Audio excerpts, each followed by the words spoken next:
Deb and I actually started here at McDaniel around the same time, although she had many more years of life experience than I did. And I just, when she was here, I always found her as somebody that whenever I had a question about like, hey, what do you think about this? What should we do? I mean, she was the person that I would go to, and she always had great ideas and I could bounce ideas off. And she was just surprisingly somebody who taught communication. She was somebody very easy to communicate with and very thoughtful and very helpful. For those of you who don't know her background, she got her undergraduate degree in radio, film, and television at was it Northwestern? Is that correct? And then she got her master's degree at Towson in mass communication. And then she went on to get her PhD at Howard University in intercultural communication. So, I, in fact, just a little bit of bragging here before she gets to talk is about 2 years ago, Deb sent me this huge thing in the mail, and it was Loofley's Unbound. I'm going to say, like, I'm exaggerating, I'm sure, 800 pages. And she was like, could you read this when you get a chance? And I'm thinking, and it came like right when, the end of the semester where your head's ready to explode and everybody needs stuff done. I'm like, yeah, I'll take a look at it. And I didn't get around to it until the summer, but I started reading it, and I don't know how many pages it was, but it was nearly twice as long as the final copy that came out. But it was fascinating. It really was. It's always nice when your friend sends you something to read and you don't have to lie and go, oh, I loved it. It's like, it's great, but it was really terrific. And, it just, the amount of detail that came through, and I'm sure Deb doesn't remember this, but, during lunch or after students or on the way out the door, she would always have some crazy ass story to tell me about her family. And, she'd tell these stories and I'd be like, and I know I have to take no ownership of this, but I would say repeatedly, you got to write this stuff down. You got to write this stuff down. She goes, oh, I'm writing it down. I'm writing it down. And I do remember saying, this has got to be a book sometime. So I know I didn't introduce that idea to her. I know she'd been working on it for a decade or more prior to that. But I'm so glad that she finally wrote this all down. And part of my fun is sort of connecting the stories that she's told me personally with the ones that are actually in the book. And so, I know if you go and look around, this is listed, Sylvie Denied is listed as a, women's literature, but I'm going to call it more historical fiction, because I think it's, in some unfortunate way, the term women's literature sort of limits in the audience of something. And so it's wonderful historical fiction. I've now read the draft, the original, and I've read this one. I just finished it up this morning, second time through. And it's actually quite different than the version that I read in the order where things are. And some characters disappear and some appear. So I enjoyed it as much the second time, not only for the sort of the way she brings it to life. It's largely set in the early 1970s, but just her description. And there's one line that sticks to me where she said, the cabins clung to the side of the mountain like broken teeth. And that I'm glad you kept that. I was in the original draft and it was in the final one too. So she has this wonderful way of sort of describing things. Last thing I will say is when I was talking to Richard Brett, Richard's like, he comes out is all frustrated. I took speed reading courses and I'm trying to speed read this and there's no way I can speed read this. And part of it is because literally every sentence has so much packed into it. And you could be in Italy at the beginning of a paragraph and then you're back at, you're in Chicago after that. So I enjoyed it both times I read it. And I'm so happy to have Deb, who every time I talk to Deb, I come away learning something. And I expect today to be no different than that. So without further ado, it's all yours. And I'm going to mute myself. Well, Jonathan, thank you for that very kind introduction, really. I have to say, my husband, when he read it, he said it made him twitch. And that's all he'd say. So I think he'd agree with Jonathan. And thank you, Aaron and Jonathan, for scheduling me during Aaron's class time and setting this all up. So this is great. And it's good to see all of you. And thank you for coming. I am going to speak about several things and connect it to communication, even qualitative research. Because that was an interesting request from Aaron, and I like it. It's made me think a little bit, but it's there. You study these classes, but they have, they help you in life no matter what you do. So this is my book. Whoops, you can't see it.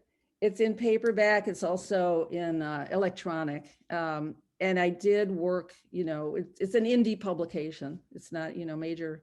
That's a whole other story, which I'm not going to get into too many details unless you query me. So let me start with, I'm going to talk about marketing. I'm going to talk about storytelling, qualitative research, and marketing again. But I'll introduce it because it all comes with marketing in the beginning. The step one is the plot. So as Jonathan said, I've mainly been writing a lot of short stories for a long, long time. And if you ever look at my blog, I talk a little bit about that, about, getting nice rejections, but not realizing those are really invitations to resubmit. I didn't realize that for a long time, and then it was too late. But anyway, so I had a lot of experiences, but I didn't really know how to put them together. So I had to think about, what's my point? First of all, what am I trying to say? And what will a story be to carry through what I want to say? And I think if any of you are in cinema, or even if you're in news, or even, if you're in marketing, then these sorts of questions, that you have to create something that's going to grab people's attention. So the blurb I came up with in the end, and I would say it took me years, a couple years, because, I was querying agents, I was querying publishers, and you needed to have this 1 or 2 sentences that describe this whole 400-page thing. So the blurb is, entering adulthood in the turbulent 1970s, Sylvie seeks to change a violent world by becoming a more peaceful person. A childhood trauma thwarts her best efforts and leads her to men with a dark side, including her husband, Enzo. As his behavior turns volatile, her fix-it with love and understanding fails. Living in terror, Sylvie must find a way to escape with her daughter and claim her place in the world. So now there are some people who read that and think of it as a romance or, a thriller, but it's really literary fiction. Now, literary fiction, as you know, these are the classics. First of all, there's not a huge market for literary fiction because it's not genre. People want genre, they want predictable things. So I had to think this through. My goal in writing was to participate in social discourse about topics important to me. And, in order to do that, I need a platform. And I thought, well, writing is really a platform to talk about things you're interested in. I mean, I think that's one reason people go into communication or writing or marketing or any of those related fields. Literary fiction has a much smaller audience because it's hard to market, just as I'm saying, because it's not predictable. Bookstores, the general public, and Goodreads and Amazon, which I call the evil empire now, they want categories that they can peg you and then, put you in the right place. But my basic themes, the question's important to me, basic theme, how do we learn who we are? And interestingly enough, that's also a basic theme in when I was teaching qualitative research. You may recall, if you were in my classes, you would go out and you talk to people in clubs and so on and find out how they saw themselves in specific ways. But I thought about my own life that way. Looking back on my life, how did I learn who I am?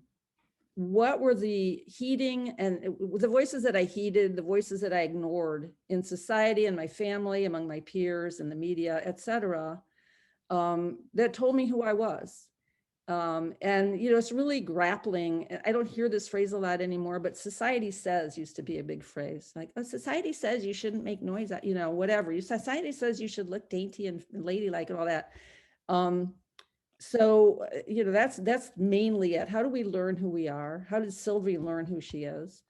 And then how do I, as a woman, or my alter ego character, how does she as a woman learn who she is in the world as a female? What's her role? Who is she? So in other words, and then along with that, what messages are shared through generations in my family and other families and other cultures? So what do we learn? What do women learn? It's the same for men, but in this case, the character is a woman. Because frankly, it's been harder for women, especially when I was coming of age, to figure out who you are, and we know those issues. If you were in my gender classes, these issues about what is a leader? A leader is a guy in a suit with a tie and very forceful, right? I mean, people still think that's who a leader. I mean, for God's sake, we finally got a woman vice president. How long did it take? Because women don't look like leaders, et cetera. And also, yes, we know it's usually a white man in a suit. So these are the messages that we all have to grapple with, and I wanted to do it through this particular character. Okay, so that leads me to the storytelling part of it. So who is the protagonist, the hero? And, this is basic to storytelling. And I did teach, was a freshman seminar on storytelling. I don't think anybody here was in that class. I only did it one semester because it was really frustrating and I got angry at my, because my class didn't, I don't know, there was a student had a crush on, or a kid had a crush on the student helper. And that just really screwed up the dynamics in the class. And I just didn't want to have to deal with that. But anyway, so the character has a goal and a flaw, just like classic drama, right? The main character has a goal, and it also has a character flaw that's going to prevent her from achieving that goal, or at least retard her reaching that goal. So in this case, Sylvie wants a world where she can live in peace and harmony. And she's argumentative. So what's the likelihood? If you want to live in peace and harmony, you should be placid and docile and, listen to everybody. But if you're talking back, chances are you're going to get people talking back with you, and et cetera. And of course, I've set this in the late 60s during Vietnam War, civil rights, assassination of King, all of which are in there. And just all the turmoil that was going on in that time. And actually, somebody who shall not be named, who wrote a review, talked about being able to relate to those issues because those are also current issues. So in chapter 1, and as Jonathan mentioned earlier, I moved the chapters around a bit. At first, I started, I did it chronologically, but then I thought that, that who cares about what she's like as a 5-year-old? Let's get into the action because that's where the story starts. The chapter 1 introduces, so I'm starting with action, just like you would in a film. You introduce the main characters, the main problems. And in that chapter, I set up the arc. I introduce all the issues that are going to be developed. So you see the main characters, Sylvie and Enzo. You see their relationship. You see where they are, and and that's all written through her perspective throughout. And then the plot develops to the point of, as we go through the book, a point of exasperation, deep trouble, nowhere to go, resolution, and then the resolution. So it's going to get worse and worse and worse until there's resolution. That's the classic story. I could say it's going to get worse and worse and worse, and then she dies. And I'm not giving away anything because that may or may not happen, but you'll have to read it to find out. And then I thought of people I know, characters, character types, looked, how to name them. And for that, I would, Sylvie comes from the Latin word for forest. Enzo is just, kind of like not a ruler, kind of like a bossy person. And I didn't use last names except in some rare cases. I thought, sometimes I think, and I read books like this, so, I don't know, Joe Brown, blah, blah, blah. Like, what do you need to know his last name for? Usually you don't. So I kept those out. And then in terms of language that I chose, just as an aside, I prefer just because I was a big fan of Dylan Thomas poetry, I like Anglo-Saxon one-syllable words a lot. As you know, those are great for swearing as well. But they're just gutsy, and versus the flowery Latinate words, the Latin-based words. So I go for those if I have a choice, and I did a lot of work on word choice. So, well, I'm going through this pretty fast here, so you'll have a lot of time for questions. And I'm packing, like Jonathan says, my writing. I pack a lot in. Should be taking notes though, so you can remember. Hey, Deb, I can jump in here real quick too, and just, if you don't mind, and just say, Sure. I was when I read the original draft, I think it was almost page 200 when we met Enzo, the husband character in this.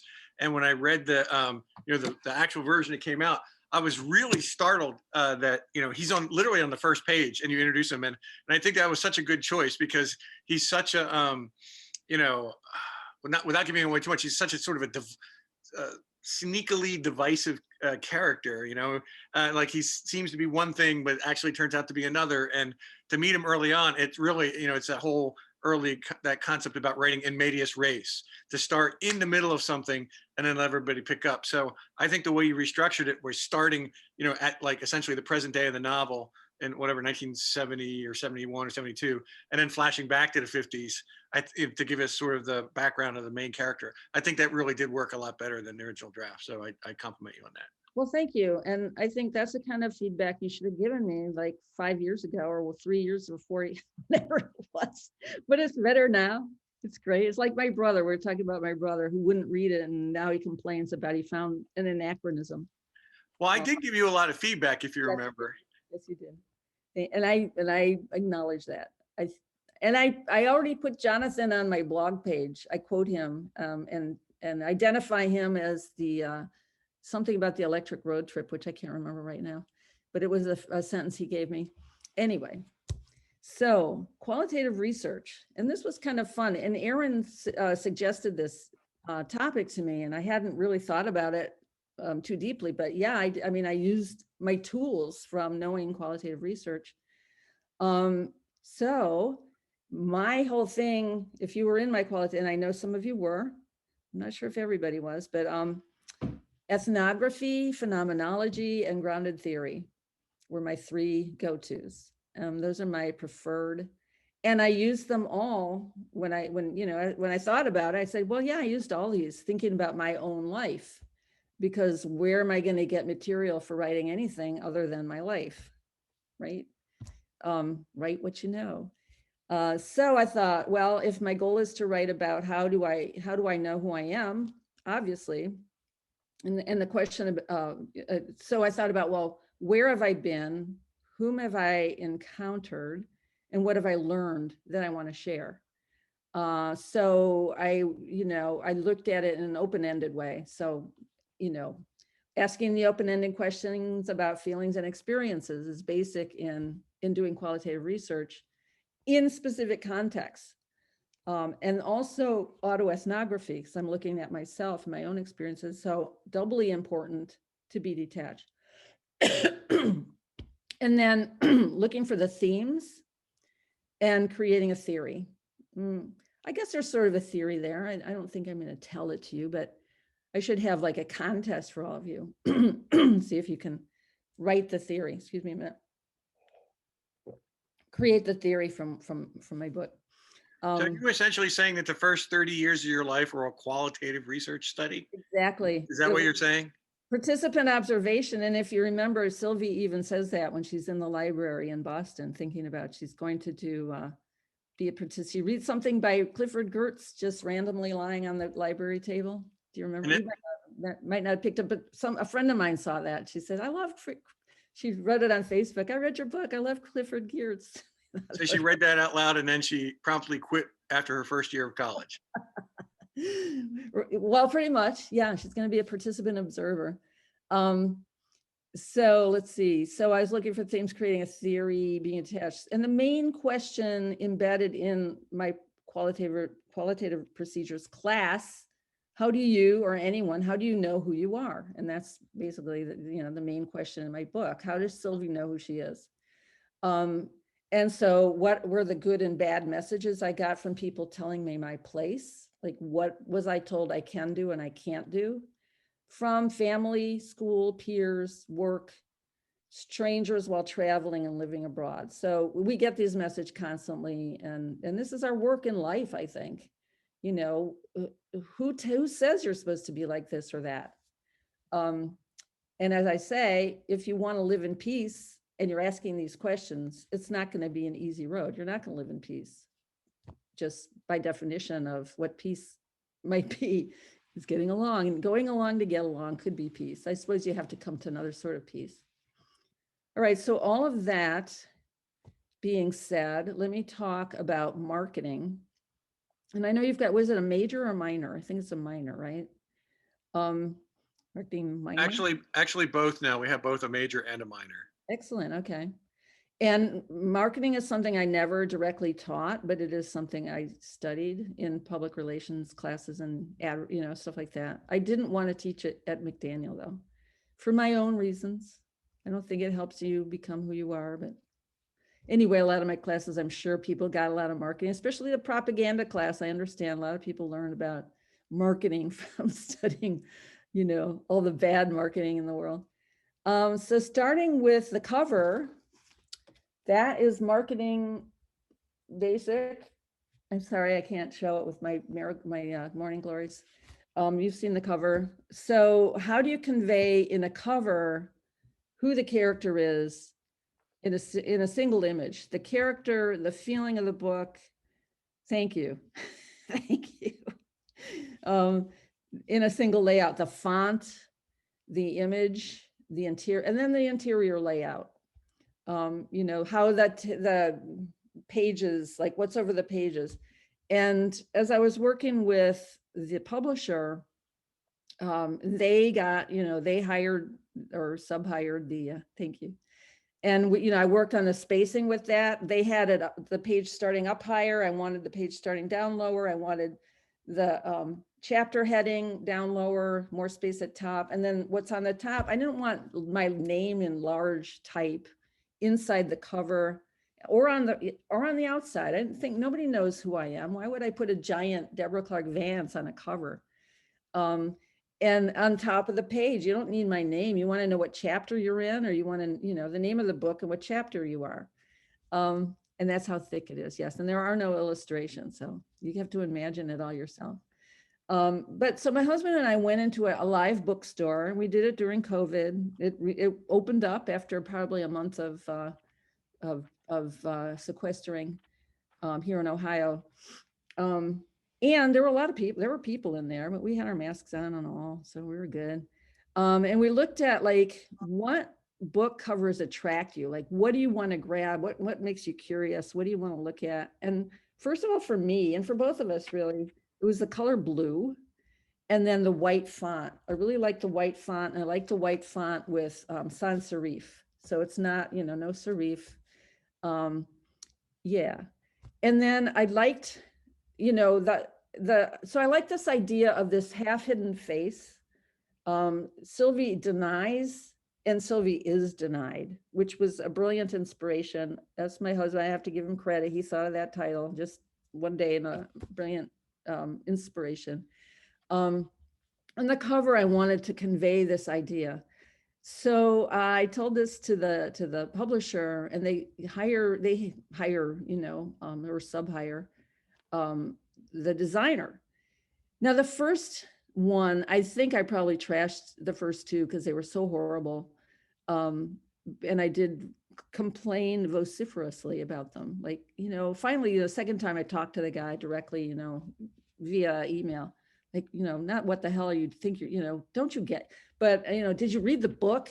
But the first one, so I said I wanted, sort of a woman who's behind kind of a barrier, but you don't know if she's behind the barrier, trying to get out or trying to get in, or could it be both? They wanted that ambivalence. And so the first image, and I wanted the blue. So what I get first was this character. Oh, when I said it should read, I wanted it to read from, I think I said left to right. I don't know, just because I have, background in painting. The first one he gave me was like this character that looked like this crazed Alice in Wonderland, like long blonde hair, red. There's all this red in it, which isn't blue, obviously. And she's like, it looks like she's vomiting. Like, it looks like, it was just like, I suppose probably really cheesy, some kind of genre horror book. I said, no, this isn't, this is not what I'm looking for. And then it also had this really ugly font. So I said, try again. And then the next one came back and it had blue. It was a different face. It was behind like, this looked like Ghostbuster slime coming out of the top of her head. And I said, nobody I know in my life would be attracted to want to read this book. This is not what the book's about, et cetera, et cetera, et cetera. was totally frustrated. So the publisher said, okay, we get it. We'll hire, we'll get somebody else. And the next guy told me, and there's all these tools, for putting all this stuff together. Some of you may be familiar with, but like Pictobay, Pixels, all these, royalty-free photographs. And he sent me to one and he said, find the picture of a woman that you think will work. And the one that I chose, actually, it took, I looked through hundreds and there were like, I don't know, 50 on a page after page after page. Nope, nope, nope. The face that I found, actually, this woman has black hair. And I just said, use that face, give her blonde hair, and that'll work.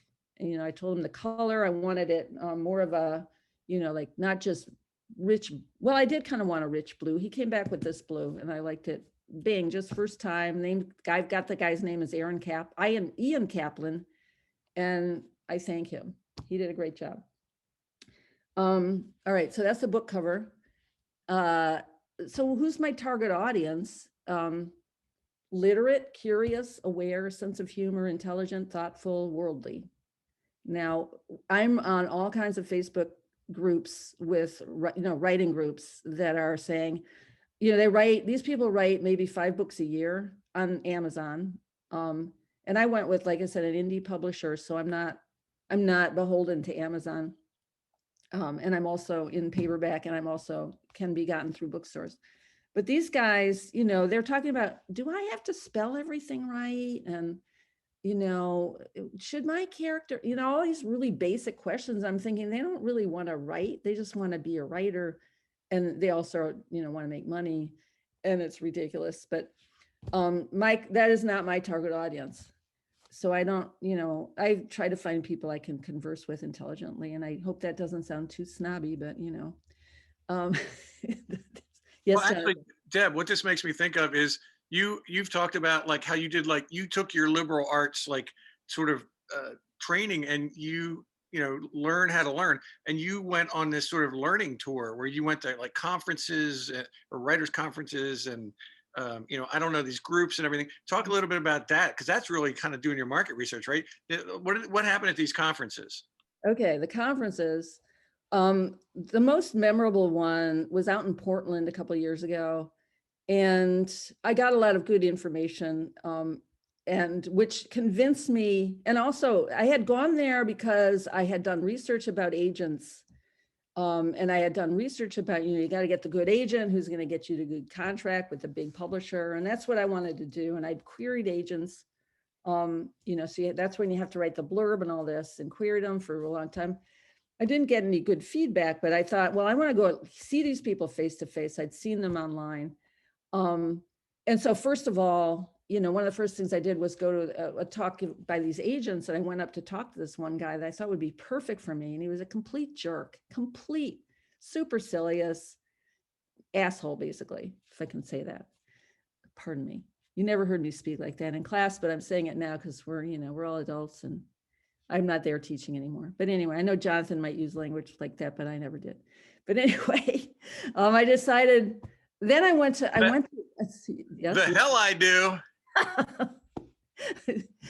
I went to some, what I came away thinking from everything, and it was like several days there, and I went to a couple other ones, and I talked to like authors who had published with independent publishing, some who had published self-publishing.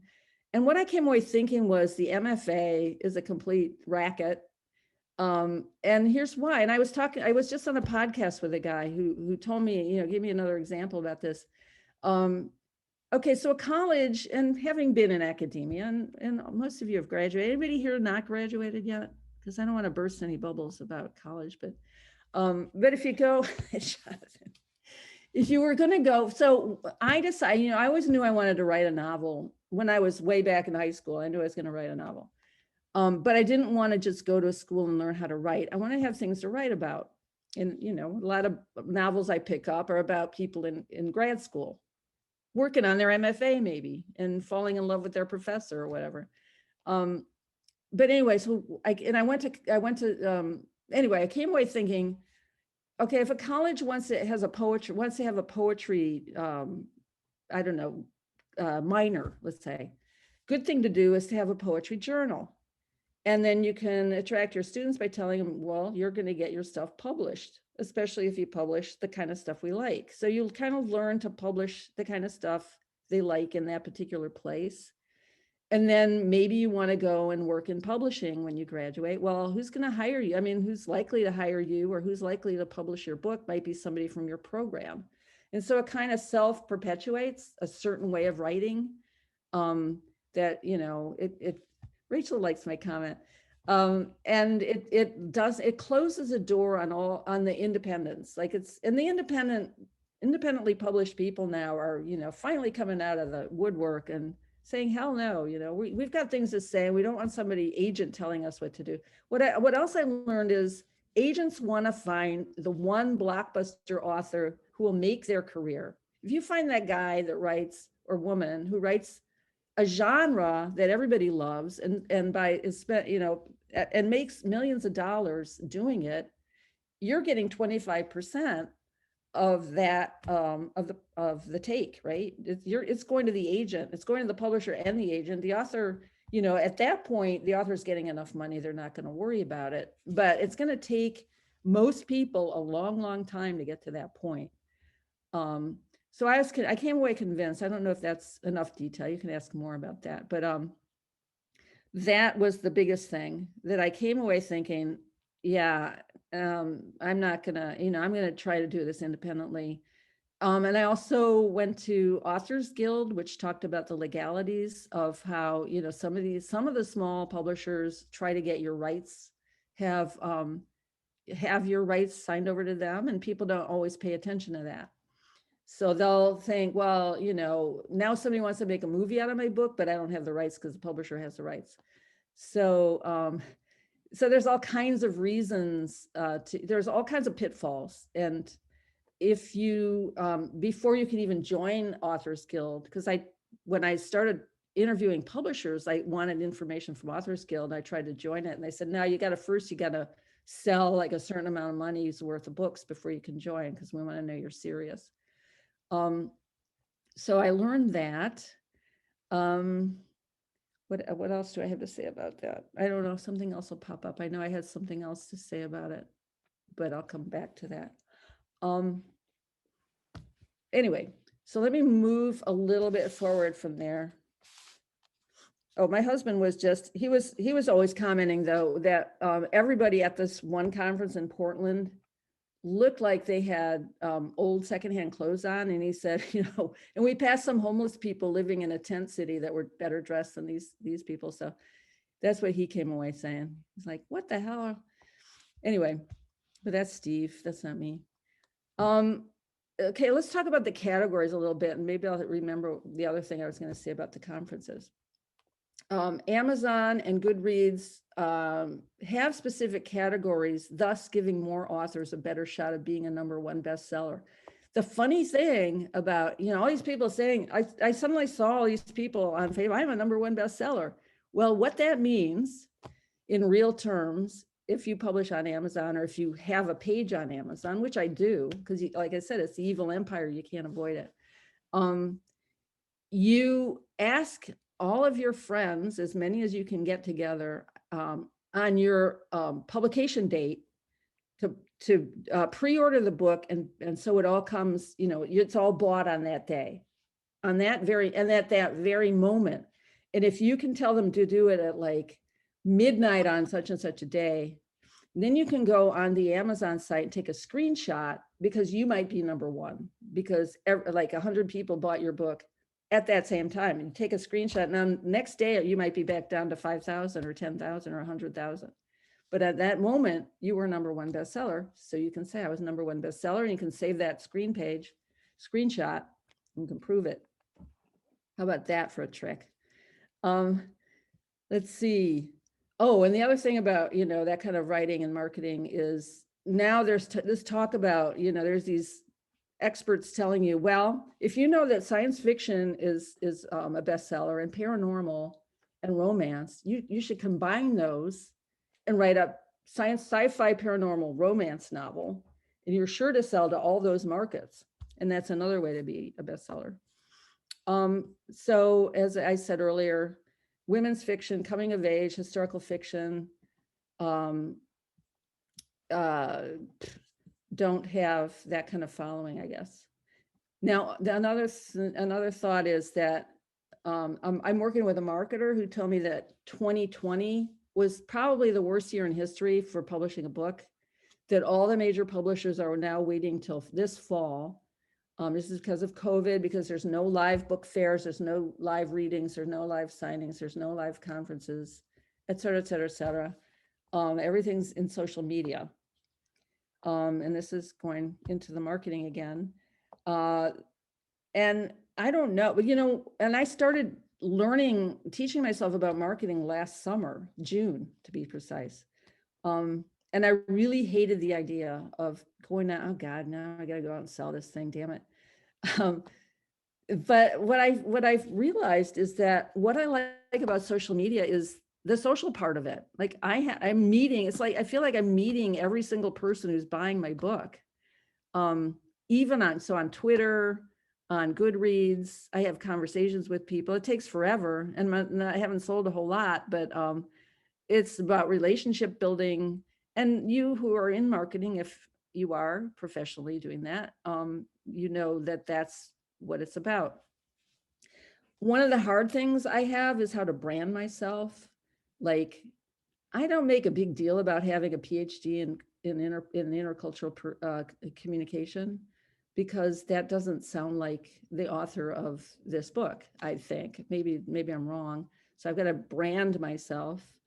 And a lot of you probably know better than I do, because my students knew better about brand. I mean, students in my classes knew what a specific t-shirt brand said about everybody, which I still think, that still blows my mind. Like, was it American Eagle? Was it Abercrombie and Fitch? Was it Gap? Was it, we can tell by looking at that guy's t-shirt what kind of person he is or she is.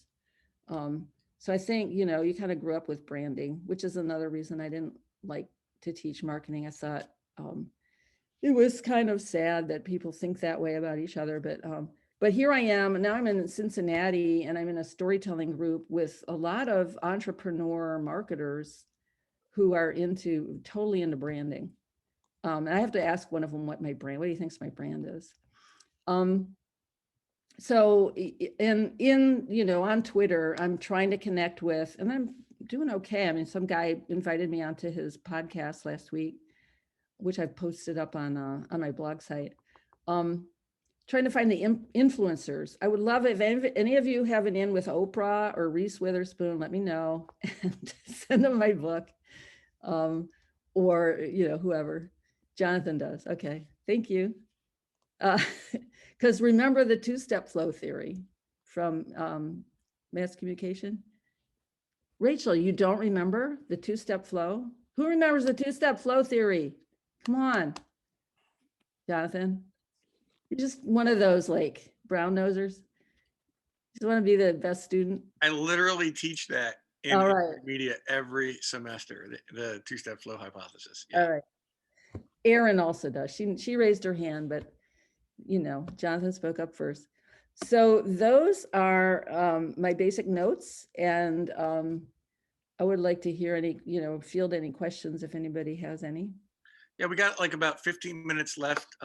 I just have one quick question, and then you can just ask your questions directly to Deb if you want. And my quick question is, I wanted to bring it back around to the writing and the storytelling of it.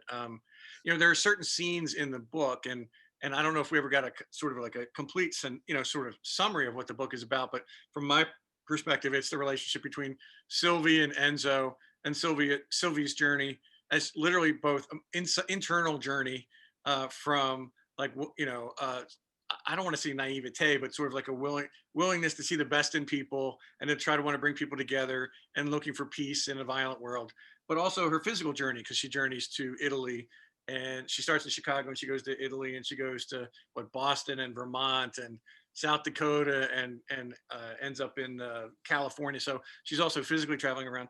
I'm wondering, there are there are like passages in the book that that really stand out at me, and I'm going to get the place wrong, but just it's like the scene where Sylvie and Enzo, like with no money, hitchhike across, I think, Yugoslavia, and they end up at this former communist dude's house that's barely got any light, and he like eats a boiled egg and he peels the shell off, and the lights outside are like ugly, like fluorescent lamps, and I don't know. There's just a lot of sort of like gritty um, imagery. I feel like if I was looking at this as a movie, it would be shot in that sort of like high, grainy, early 1970s New Hollywood type of film stock. That's like it's got chunks of grain in it the size of your head. And I was just wondering, as far as the writing process, I mean, did you just kind of rip through it and write it down, or how did you either access or create the detail that sort of brings scenes like that to life? I mean, how much of it is like you drawing on your memory, and how much of it is drawing on other influences, or how much of it is just wholesalely created? Because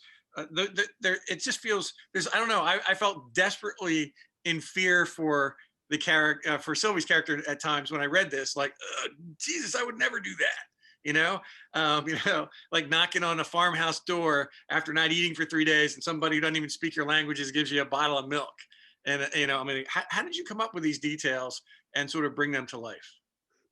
Well, a lot of them, so it's semi-autobiographical, so I'll admit that. It's not a memoir and it's not an autobiography, but a lot of the events in there are things that I observed or people I know did. And in that particular case, yeah, it was Yugoslavia, and yes, we did hitchhike through it, which was a really stupid idea because there were no cars. So it was kind of difficult, but imagining, so I guess I have a pretty good visual memory, but I will put myself back in a scene and I'll think of who I was at a specific time.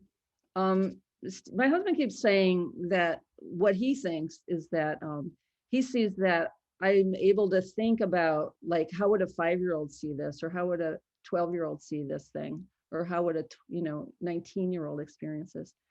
And that's sort of what I do. It's like remembering what it felt like to be 5 or 12, and what life was like, and then what the world looked like, what did I feel like, and then describing it. So yeah, mining myself, I guess. I don't know if that answers it, but that's my answer. Yeah, I just felt like some of the details are like, you read it and you really feel like it's real time happening. And I also like that the character, it's not like the voice of the novel isn't like judging the character. It's like you're like making the discovery along with the character, whether you're in like an old schoolhouse with a bunch of migrant apple pickers, or um, you know, um, cutting down trees to build a house with a dirt floor in California. I don't know. I felt like it was, there were details that I know it's semi-autobiographical, but I'm wondering if these are details that someone could have come up with if they hadn't lived through it. I mean, I just saw PBS has this really great 3-part series on Ernest Hemingway. And, regardless of what you think about Hemingway as a writer, I mean, he would go and live the experience and then write about it. And that's one, he went to the Spanish Civil War, he went to World War One, and then he wrote these amazing novels about it. And I was kind of thinking about it that way, that sometimes things just feel so, uh, lifelike, that they feel lived as you're reading them. And that's the way I felt when I was reading this story. Well, a lot of it I did experience. Some of it I wrote short stories about earlier. And, a lot of too is like looking back on so remember I said, I wanted to be a writer, but I wanted to have something to write about that wasn't just mainstream, going to college, graduating, getting a job or whatever, like I wanted to have some, and of course, then I thought I'd be dead by 30, because that was sort of the popular way of, seeing life. Like, we're going to all be dead by the time we're 30, so we might as well live our lives now, right? And I don't know if anybody here has that sort of generational clock ticking.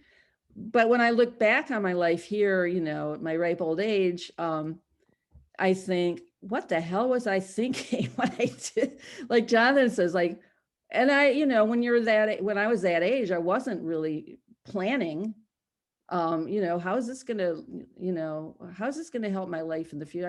I didn't think that way. So when you Uh, said dead by 30, do you mean because of like Vietnam War and yeah, civil yeah, rights, or what? yeah. We thought the world would be gone by, you know, nuclear war. I mean, we grew up thinking that. We grew up, and you can ask a bunch of people It's who grew up. true. Me too. Yeah.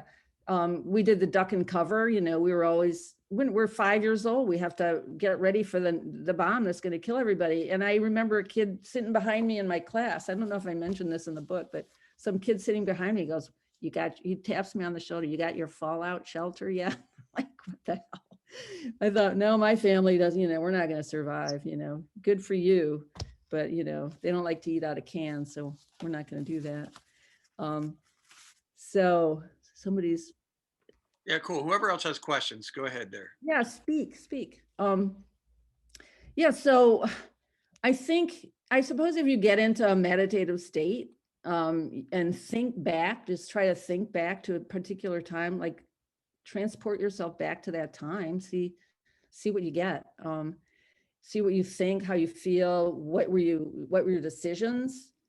Because we are creating ourselves. There's no blueprint. And that's the thing about, you know, who tells you who you are and who tells you what to do? Well, nobody really, right? We're free. We're sort of like free slate. You choose who you are and who you want to be all the way through. And of course, you get to a certain point and say, well, why the hell did I do that? And try to make sense of. So the book is in a sense me trying to make sense of everything that I've done and experienced, for people that I've met.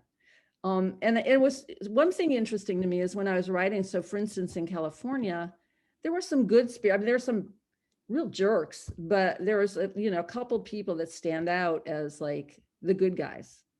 And they're maybe subtle, but they become obvious to me now when I look back. I really felt like that was a theme actually throughout it, because there's a lot of sort of horrible stuff, but there's always that one person like in your novel that is like selfless, that comes through at the moment that you need. They're the one, they're the farm person with the bottle of milk. They're the person that's going to give you a ride in the car. They're the guy with the pickup truck that's going to pick Enzo's mother up at the train station, even though he doesn't speak Italian and she doesn't speak English. You know, there's that person that just comes out of nowhere. And I almost wish, like, I feel like, is the world still like that? I wonder if the world is still that accepting of people who are different or willing to help people that are different than them. I mean, I'd like to think it is, but now if you're walking on a sidewalk at a certain time of a day and you look a certain way, then instantly that's going to bring bad stuff on you. So I wonder if there's it was a time when people were willing to help others even that they didn't know. And I'm not so sure it's that way anymore, but I kind of trace that as like a theme throughout. There's always that person that comes through when you need them most. And I don't know. I don't know if that was intentional or not, but it was reassuring, but it also made me feel a little nostalgic. Well, I think COVID brought that out a lot in a lot of cases, at least the people that I talk to and see in social media talk about those sorts of incidents where, people are helping each other in ways they hadn't during all this time. Erin, you're nodding. I know you have something to say. Please say something. Contribute. Oh yeah, I definitely agree. I have two questions. One's really quick, and one might be longer. So the first one is, what's the best way for us to buy this book that supports you? Like, is it through Amazon or is it through your blog? Direct, like, is it at any bookstores? You may have said that already. I know that was a challenge, but how can we buy this book that's most helpful to you, the author? Well, helpful to me. I mean, you could buy it anywhere and I'm going to get the same amount of cash, which is probably like $2 a book, maybe less.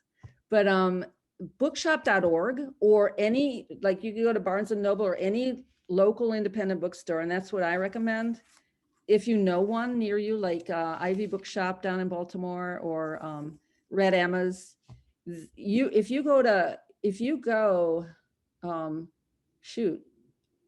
that bookstore, pick the bookstore and type in the title and the author, they'll get it. And they'll either send it to you or you go pick it up. And as I said earlier, like if I buy the book, if they order it from my publisher and they put it in their bookstore, and then they don't sell it, then I have to pay for shipping it back. So I'm not stocking bookstores with it, and they're not stocking with it. And in fact, who knows what they're doing, because they're not talking to anybody, but So on my site, if you see the blog, every blog post at the end is a link. It's linked to bookshop.org. It was linked to a specific bookstore in South Carolina, in Charleston, which is where my marketer, she owns that bookstore, and she set it up that way. Well, why not? You know, we're friends. But you could go to anyone that you want to support. And in fact, here, my book club is buying it from our local bookstore that opened, believe it or not, 4 months before COVID. And they're still there, which is great, because, you know, people want to support their local bookstores, and Amazon is the evil empire, but we can't live without them, and nobody's able to kill them so far. So I recommend, you know, helping the bookstore. Either way helps me. But thank you for that question. Yeah, thanks. What's your other question? I was going to say, if anybody else has one, you can save this one, but it was just, what's next after this? Do you think there's going to be another book? Have you like found a passion in writing, or do you feel like this was a specific goal of collecting your memories and putting them down, so that's it, you know, a different adventure next? Like I say, and this is all on my blog page too, I've always thought of myself as a writer. And before I taught McDaniel, I was writing freelance magazine articles and stuff like that, sending in short stories, getting back nice rejections. So yeah, I have started working on something else. It's called My Husband Talks to Aliens, completely different story.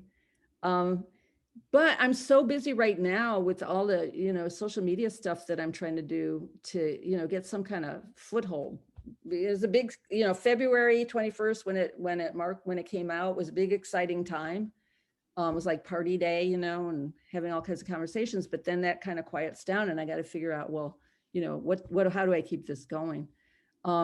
So I haven't worked on it in a few weeks, but I am, you know, writing the blog posts. I recently started thinking about doing more magazine articles in the meantime. And I'm in a different writers group. Jonathan? Are there any other questions? Do we have any? I just, if there aren't any, I'm just going to say one of the things I also like is at the very back of the book, it actually has questions for your book club. So the back 2 pages are like, if you're going to read it as a book club, it's got 25 questions so you don't even have to come up with your own questions, which I think is pretty awesome. And the last thing I want to say is, now, Deb, you've told me many amazing stories about 1968 Democratic Convention. And so I think at some point that's got to be a novel about a young woman going and getting involved in all the protests and ending up in the film, Haskell Wexler's movie, Medium Cool, which is all true. And so, you know, there's got to be a novel in that as well. I don't know if you're thinking about something like that. Well, you know, the cool thing about me being in that is, like, you know, 2 truths and a lie, or 2 lies and a truth, is that, you know, I could say I was in an X-rated movie. As a 17-year-old, wasn't it? When I was 17, yeah, I was in yeah, exactly. Yeah. And it's not because of the female frontal nudity, which exists, which isn't me, but it is in that movie. It's because of the political content, and the producer or the film company was trying to kill the movie because it was so controversial. And any cinema majors here besides Richard? I don't know. Is anybody there? So I don't know. Rachel, right? Yeah. Yeah. So you know Haskell Wexler, right? Better known. And if you don't, you know, it's even on, well, you don't have Turner Classic Movies out there anymore. Yeah, I was surprised to see it on Turner Classic Movies like a year ago. Yeah. You got to kind of slow-mo it though to catch Deb Vance at the bar. Yeah, that's true. And and the cool thing about that is there's a couple of film professors here at Cincinnati State, University of Cincinnati, right down the street. And there's an independent movie theater, the Esquire Theater. Well, they'll do 2 professors go in and they do these film talks. 2 professors go in, 1 comes out. You guys should be doing that down in Westminster, unless they're just doing peeps, you know, for Easter Bunny, you know, this little marshmallow things. But That's what I remember they did. Anyway, they came in and they're talking about, yeah, Haskell, everything was done and, none of it was plotted and none of it was fake. And I said, wait a minute, I was in that movie. I have something to say. So in that scene, that's totally, it was a totally made up scene. My friend's dad knew Haskell and he wanted people to come and populate the nightclub scene. And I'm in high school and, my boyfriend and his friends and my friends, we all went down there and it was like really crappy music and it was really boring. It was a big old like warehouse. But then they had set up a stage, like this horrible band is playing. And they set up these kind of screens and this weird lighting and stuff. And later they put in Frank Zappa, who was not there at the time. He's not playing the music. It's this crappy, like I said, crappy band. Bye, Aaron. And so they go, Haskell points at me, says, hey, you. I go, who, me? He goes, yeah, you go stand over by that wall there, so there's a wall. And he did a close-up of my face. And he said, now pretend like you're talking to this guy over here. And he's like across the room about 10 feet away. And the guy says, hey, baby, what are you doing later? I go, what? And this is me. This is what my face is. You only see my face. You don't hear it. He goes, how about getting together with me, chickie? I'm like, shut up, you jerk. And that's all, that's what I'm saying. It's only panned for like 3 seconds, but that's me. And that's my, my debut, which is why I never got hired again to be in. I think there's a book in that whole. You do? So yeah, I do. Oh, okay. So, well, all right. Well, if there's not any other questions, raise your hand if there is. But Deb, I want to thank you so much. I'm so enjoyed reading it. I like it so much. I read it twice, and and I do recommend it. It's always nice to, like I say, to have a colleague do something that I genuinely love, right? Because I work with a lot of people like, hey, take a look at this. I'm like, oh God, I got to pretend to like this. But it was a pleasure, and and there's a couple of scenes. I got to tell you, the turkey scene. I stopped reading the first after the turkey scene. I stopped reading. I put it away for 2 weeks because I'm like, I can't read any more of this. And so I was curious what you did with the turkey scene this one. And I didn't feel like it was easier for me to get through a second time. So no, there's just so many wonderful moments in this, and it's a journey that I think, and we've all been on in some level to sort of figure out who we are. In case we're all going to die at 30 years old. So I'm so glad you did not die at 30 years old and you had a chance to write this. And, we want you to come back and tell us what you're up to when you're writing something else. All right. There's one final question about me putting it on Audible. Yeah, I have to look into that. I was thinking about that just yesterday, but I don't know who's going to read it. Like, do I have to read it? Yeah, well, you could. Oh, and I did want to mention too, actually, study came out, more people, the book reading went up during the pandemic year. In 2020, 16% of people bought more hardcover or paperback and hardcover books. Number of audiobooks went up, people listen to audiobooks. So even though it was hard to market during 2020, many more people were actually reading books because of the pandemic. So cool. Rachel would read it if I like. Well, yeah, I have to look into what that all entails and how do you do it and then market it. I don't think I have a good speaking voice, so I don't know if I should be doing it. No, I think you should definitely read it. There's an authenticity. I mean, as you read it, you're going to be reliving the experience, and that's going to bring, a sort of extra level of subtextual harmonics to it, whatever that means. Yeah, well, that's what I thought about Amanda Knox. I read the Amanda Knox story, the one in Italy who got put in jail for allegedly killing somebody. Right. Thing, yeah. I felt really bad for her. It's always good to end with a murder. Discussing murder on a podcast or on a Zoom lecture. So, well, thank you guys so much for tuning in on a Friday afternoon, and I hope many of you will go out and get the book and at least drop by Deb's blog, which is it Deborah Clark Vance at what is it? .com. And Tuesday is there. She's read this book and she even has an Amazon review. So thank you for that. I don't know if you want to chime in. Probably not. But yeah. Well, she's gone now. I scared her away. No, it's great. I love Oh, it. there you are.